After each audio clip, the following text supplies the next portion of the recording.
நான் எதுக்கு மாறணும்? எனக்கு பிடிச்ச மாதிரி இருக்கிறதா இருந்தா இரு, இல்லன்னா கிளம்பு. Time waste. எல்லாரும் தேவை கஷ்டம் பழகுவாங்க, ஆனா நீதான் லாஸ்ட்ல ஏமாற. அதுல ஒரு தகுதி இருக்குடா, அதுல நீ வேலை ஆக மாட்டேன். நல்லா எங்க வைக்கணுமோ அங்க வச்சிருக்கணும். போ போ, நல்லா ஒரு 1000 கொடுக்க முடியாது.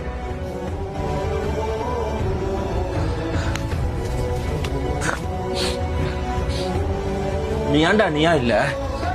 நீயா இல்ல? இது நீ இல்ல, இது நீ இல்ல, இது நீ இல்ல.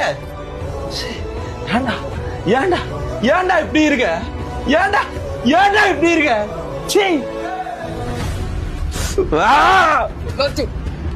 எல்லாத்தையும் விட்டடா, எல்லாத்தையும் அழுதுட்டு மத்தவங்களுக்காக உன்னையே அழுதுட்டா, உன்னையே தேடிட்டு இருக்கேடா. செத்துடலாம் போல இருக்குதுடா. சாவே கூடாது. ஏன் சாவணும்? மத்தவங்களுக்கு நம்ம வாழ்ந்தே சாவுற பயத்தை கொடுக்கணும். சாவே கூடாது. எல்லாத்தையும் விட்டுட்டு உன்னை விட்டுறாத. நீ அவங்களுக்காக நீ மாறுற, ஆனா அவங்க உனக்காக மாறல. அவங்க மாறுறாங்க, வேற மாதிரி ஆகுறாங்க. நீ இந்த மாதிரி இரு, உன் ரூட் தான் கரெக்ட். அடுத்த அவன் லைஃப்ல என்ன பண்ணலாம் தான் யோசிக்கணும். அடுத்த அவன் லைஃப்ல என்ன பண்ணலான்னு யோசிக்க கூடாது. யாருக்காகவும் நீ மாறாத, யாருக்காகவும் நீ மாறாத. நீயா இரு.